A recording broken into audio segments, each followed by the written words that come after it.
আরও একবার বন্ধ হয়ে গেল মালয়েশিয়ার শ্রমবাজার। যেখানে বাংলাদেশি কর্মীদের প্রধান এক গন্তব্যের নাম মালয়েশিয়া, সেখানে এমন খবরে বড় ধরনের ধাক্কা খেতে হলো মালয়েশিয়ায় পাড়ি জমাতে চাওয়া অসংখ্য বাংলাদেশি কর্মীদের।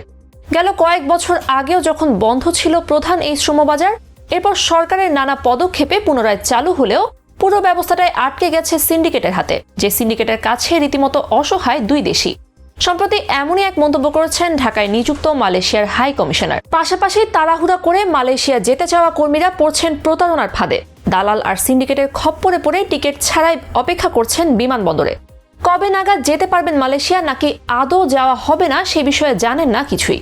আরও একবার বন্ধ হয়ে গেল বাংলাদেশি কর্মীদের প্রধান এক গন্তব্য মালয়েশিয়ার শ্রমবাজার। 1 জুন থেকে বাংলাদেশ সহ 14 সোর্স কান্ট্রির কোনো কর্মী ঢুকতে পারবে না বলে জানিয়েছে মালয়েশিয়া। এতে টিকিটের অভাবে কপাল পড়েছে মালয়েশিয়া যেতে ইচ্ছুক প্রায় 30,000 শ্রমিকের। তাড়াহুড়া করে মালয়েশিয়ায় যাওয়া বাংলাদেশিদের প্রতারিত হওয়ারও শঙ্কা দেখা দিয়েছে বলে উল্লেখ করেছে আন্তর্জাতিক গণমাধ্যমগুলো। হংকং ভিত্তিক সংবাদ মাধ্যম সাউথ চায়না মর্নিং পোস্ট এর দাবি, আপাতত শ্রমিক নিয়োগ বন্ধ করে দেয়। গত কয়েকদিনে মালয়েশিয়ায় গেছেন হাজার হাজার শ্রমিক, যার মধ্যে বেশিরভাগই বাংলাদেশি। সংবাদ মাধ্যমটিকে শ্রমিক অধিকার কর্মীরা জানিয়েছেন, ভুয়া চাকরির লোভ দেখিয়ে বাংলাদেশি শ্রমিকদের মালয়েশিয়ায় নিয়ে আসতো দালালরা। শুধু এই কারণে শ্রমবাজার বন্ধ করে দিতে বাধ্য হয় মালয়েশিয়া। তবে বন্ধ হয়নি এসব দালাল এবং প্রতারকদের দৌরাত্ম্য। ফলে গত কয়েকদিনে যেসব বাংলাদেশি শ্রমিক তাড়াহুড়া করে মালয়েশিয়ায় গেছেন তারা প্রতারণার শিকার হতে পারেন বলে হুঁশিয়ারি দিয়েছেন অধিকার কর্মীরা। অ্যান্ডি হল নামের এক অধিকার কর্মীর দাবি, এসব শ্রমিকদের বেশিরভাগই আধুনিক দাসত্বের ঝুঁকিতে রয়েছেন। এসব শ্রমিকরা অবশ্যই ভুয়া চাকরিদাতা এবং ভুয়া চাকরির প্রতারণা ফাঁদে পা দিয়ে এসেছেন, যেগুলি ব্যবস্থা করেছে দুর্নীতিবাজ সরকারি কর্মকর্তা, এজেন্সি এবং দালালরা। এদিকে মালয়েশিয়ায় বাংলাদেশি শ্রমিক নিয়োগ প্রক্রিয়া শুরুই হয় ঘুষ দিয়ে বলে অভিযোগ করেছেন জাতিসংঘের বিশেষজ্ঞরা। উভয় সরকারের কাছে এ বিষয়ে তদন্ত, অপরাধীদের বিচার এবং নৈতিক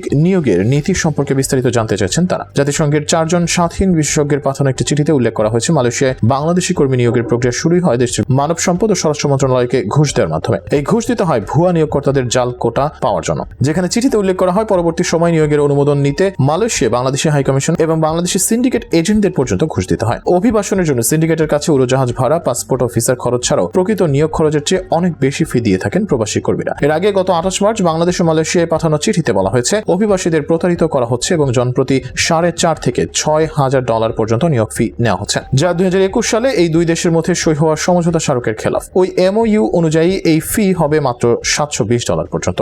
2022 সালের আগস্ট থেকে এ পর্যন্ত মালয়েশিয়ার সরকার নির্বাচিত 100টি বাংলাদেশি নিয়োগকারী সংস্থার একটি সিন্ডিকেটের অধীনে চাকরির জন্য মালয়েশিয়ায় গেছেন প্রায় 4,22,000 বাংলাদেশি। এর আগে সেখানে আরো 4 লাখ বাংলাদেশি কর্মরত ছিলেন। এছাড়া গবেষকরা বলছেন, মালয়েশিয়ায় 1 থেকে 2 লাখ বাংলাদেশি এখন বেকার, বিনা বেতন বা কম বেতনে কর্মরত এবং ঋণগ্রস্ত। পাশাপাশি অভিবাসন ব্যবসার সঙ্গে সম্পৃক্তরা মনে করছেন, কমপক্ষে 30,000 কর্মীর বিদেশ যাত্রা অনিশ্চিত হয়ে পড়েছে নতুন করে। বাংলাদেশ সরকার রিক্রুটিং এজেন্সির প্রতিনিধি, মালয়েশিয়ার বাংলাদেশ হাই কমিশন সহ নানাভাবে অপেক্ষমান শ্রমিকদের সময় বাড়িয়ে দেশটিতে প্রবেশ করার সুযোগ দেওয়ার অনুরোধ জানানোর পরও মালয়েশিয়া সরকার সেই সুযোগ দিতে নারাজ। তাদের সরকারের পক্ষ থেকে সাফ জানিয়ে দেওয়া হয়েছে, মালয়েশিয়া সরকার 31 মের পর থেকে আর কোনো বিদেশি শ্রমিকদের মালয়েশিয়া প্রবেশ বন্ধের যে ঘোষণা দিয়েছে সেটি থেকে তারা সরবে না এবং সময়ও বাড়বে না। এমন ঘোষণা শোনার পর থেকে অনেকেই চাহিদার 5 গুণ বেশি দামে টিকিট কিনে তাদের পাঠানোর ইচ্ছা থাকলেও হাজার হাজার মানুষ ঢাকার বিভিন্ন ট্রাভেলস এজেন্সিতে ধর্ণা দিয়েও কাঙ্ক্ষিত টিকিট জোগাড় করতে পারেনি। তাই কবে নাগাদ চালু হবে মালয়েশিয়ার শ্রমবাজার তা এখনো নিশ্চিত নয়। তবে কয়েক বছর আগে সরকারের দৌড়ঝাঁপের মধ্য দিয়ে বন্ধ থাকা মালয়েশিয়ার শ্রমবাজার চালু করা গেলেও দুর্নীতিবাজ কর্মকর্তা, দালাল ও সিন্ডিকেটের দৌরাত্মে আবারও শ্রমবাজার বন্ধ করতে বাধ্য হলো মালয়েশিয়া।